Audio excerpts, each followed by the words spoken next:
Yes, yes, we hear you, Grim.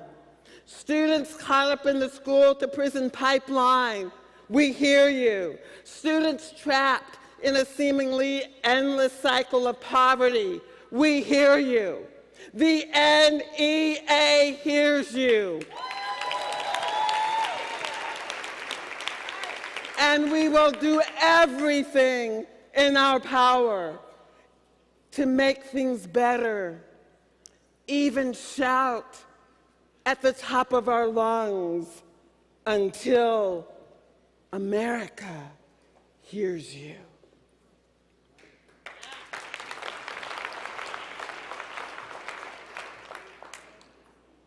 When writing the story of your life, don't let anyone else hold your pen. I am reminded of where we are in public education today. We, as educators, we're trying to get our pen back. We know what's best for our students and how to help them succeed because when we work with them every day, we collectively and as individuals must write our stories. We must hold the pen. So I want everyone in the room to turn to the person to your left and then to your right and say, "Don't you dare touch my pen." This is my story.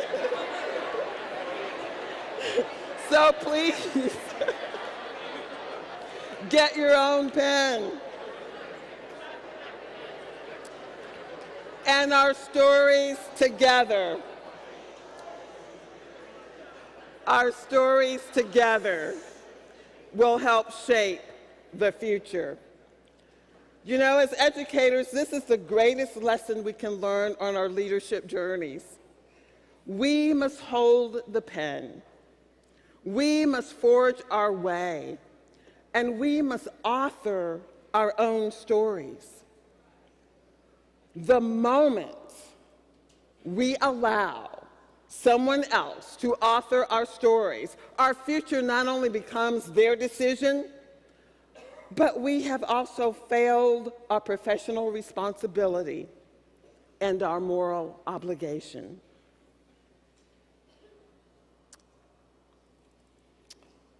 Well, so hello, NEA delegates.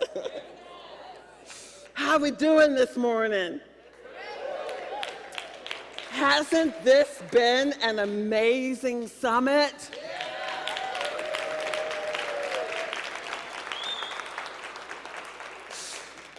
So I have to tell you a little personal story. Some of you may have heard that on the way here from Washington, D.C., I tripped and I fell and I hit my head at the airport on the way here. So if you've seen me over the past few days, as is today, I am truly a woman of color. Many colors as my face goes through the healing process. Thank goodness for makeup, right? But I have to say that I was so excited to be here and that I would not allow anything to stop me from being here with you at this summit and particularly this morning to share some thoughts with you. So thank you for that opportunity. You know, on Friday, Lily talked about our individual being and the power of leading with stories. We got a glimpse into how our story types can show up in the world. And we learned that we need all of our story types in order to be our very, very best for our students. And yesterday, my friend Becky led a powerful session and discussion on racial justice in education. We learned about the importance of our collective doing and how we must ensure that students have everything they need to succeed in the classroom and in life. The highlight for me yesterday was the student panel. Their stories were absolutely incredible, and their courage inspiring.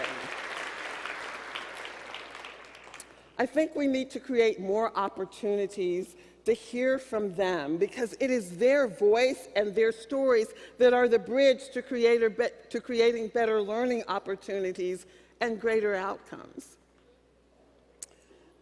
And so our session today. Our session today will focus on how we use our voices and lead as authors and creators of opportunities for our students. You know, with all that's happening now around us, we have the kind of opportunity that only occurs once in a lifetime. We have an opportunity, my friends, to transform public education. We have an opportunity to create opportunities for students and to realize our audacious vision, a great public school for every student. We have the history. Yes, we do. You can clap. I love it. Come on. We can do this because we absolutely have the history. We have the strength. We have the experience. We have the courage. And now, the only thing left for all of us, we have to seize the opportunity. We don't have time to wait for the stars to align. We have to reach up and create our own constellations. We, the NEA, must author our own stories.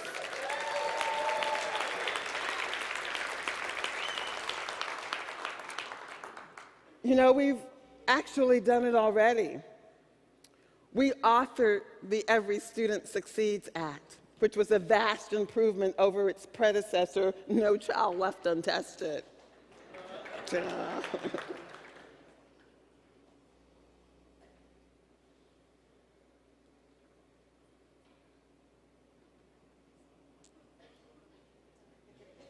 No, it's not time for Saul.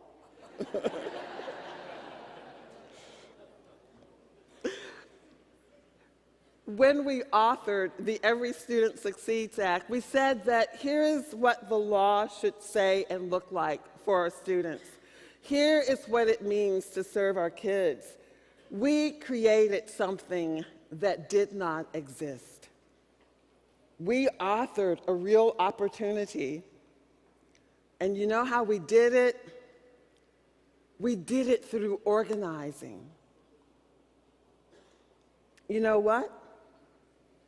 There was a time when the NEA didn't engage in organizing. In fact, it was unheard of. But we created it. We authored it. We made it a priority for our association. Our goal now is to have one-on-one conversations so that we know our members and our potential members, and so that we know what they need to be successful in their classrooms and at their school sites. We are organizing, organizing, organizing.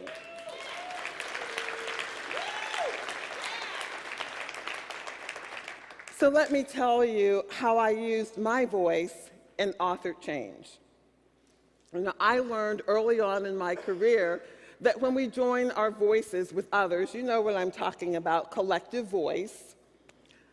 When we join voices with others and we have that collective voice, we have power.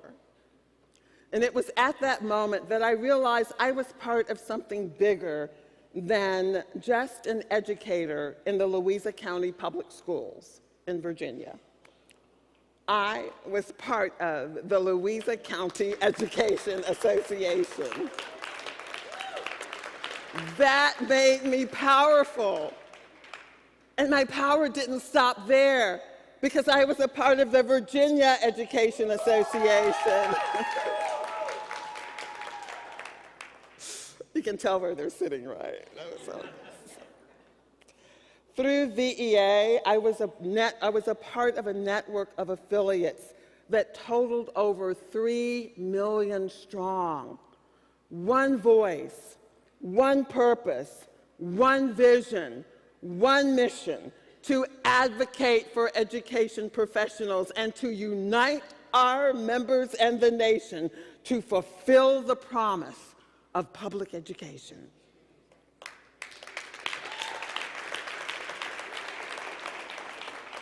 So I used that power as an elementary music teacher in my fight to save the music program in my small town. Several years into my career, I got wind that the school board was going to disband the music program. It was a program that was near and dear to my heart because I was a part of helping to create that program. And I was a part of building relationships with the parents and community stakeholders.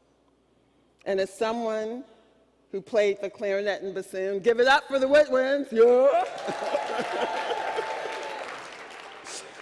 As someone who played the clarinet and bassoon, I always knew what the arts could do for our students, how they open up a student's mind in the world and spark imagination and curiosity in them. So what does any good educator do? I got the word out to parents and community members, and they absolutely did not want to give up on the program. They were proud of their band students. Proud even though, you know how the first few months of starting a band program is?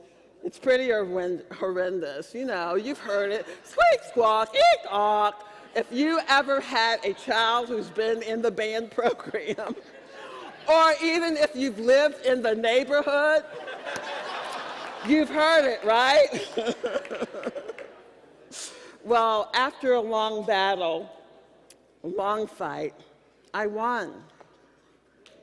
Yeah. Or to be more correct, we won. That's right, because one cannot do it alone. It took the whole community. So the program was saved, and it's still fully functioning today, and I'm really proud of that. I helped to author an opportunity for our kids, and I did it as an educator. I also learned that there was much more power when we organized collectively in Virginia.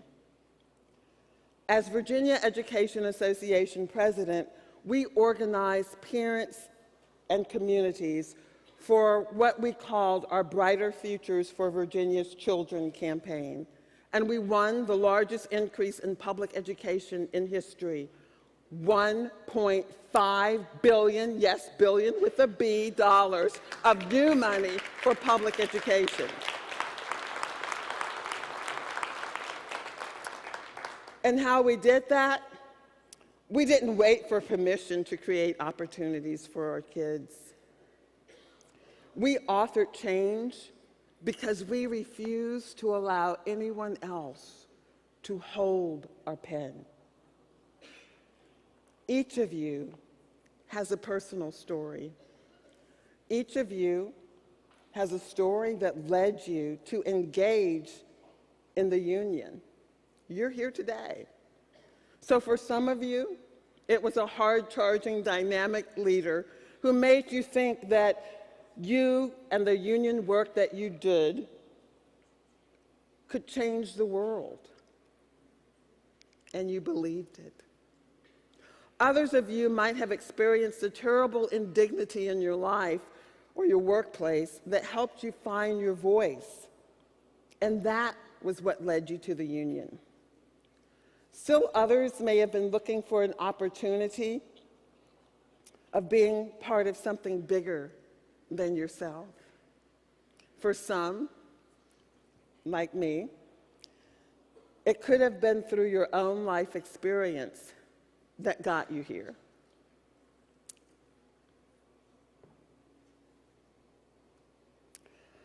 I am the daughter, the proud daughter, of 2 public school bus drivers.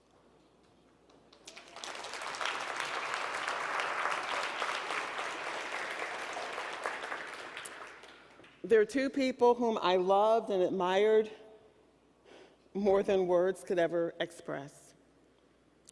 My mom and dad lived for their children, and they worked harder than anyone else I know. They taught my brother, my sister, and me the value of hard work, humility, and perseverance.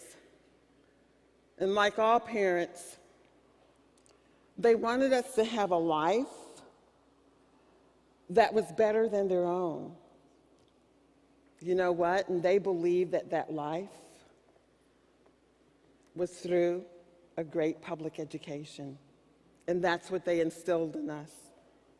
Go to school, do well, the world is yours. And at this point, most people think that I'm going to tell you that what I learned from my parents was about the value of unions.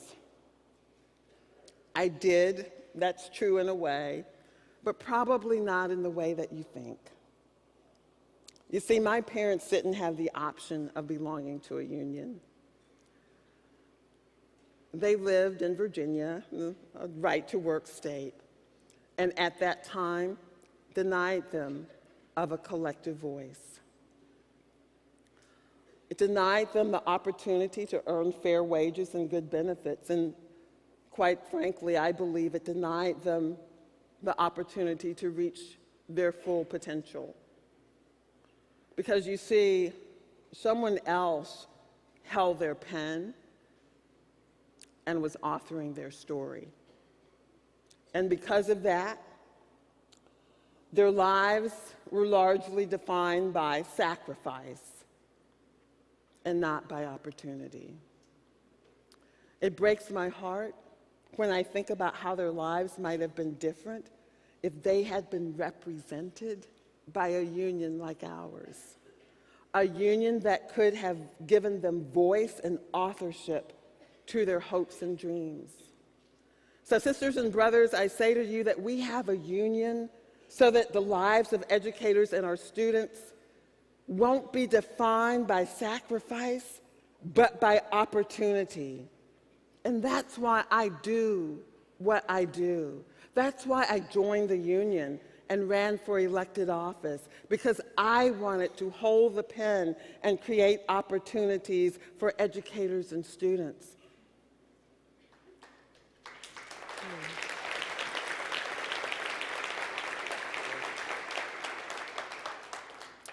And so here we are. Yes, our 3 million members give us strength and power. But I'll let you in on a little secret. That power is not in my hands or in the hands of the state presidents in this room or leaders in this room. The greatest power is in the hands of the people who work with our students every day. And that's you. Give yourselves, yes, a round of applause. Each one of you has the power to make a difference. And if you are willing to do something different, you can author change and create opportunities for our students. You can. So I ask you today, what will you do differently in the next 12 months to author change and create opportunities for students and schools and communities? Can you be a building rep? Reach out to one more struggling student, or connect with parents in your community. Form new partnerships and coalitions.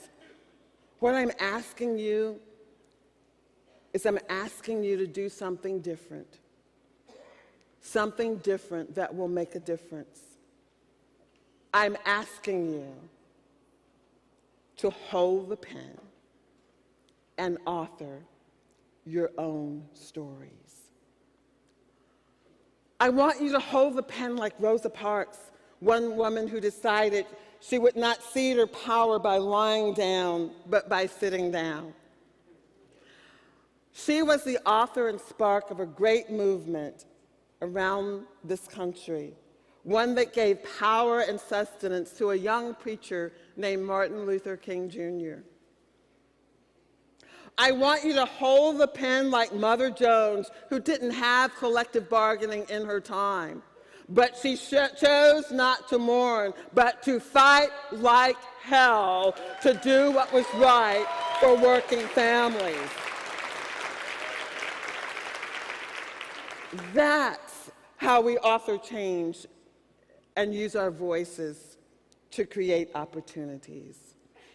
And my brothers and sisters, if these people, in so many ways, like you and like me, if they can change the world, then surely we can use our voice and power to save public education and give our students everything they need to succeed.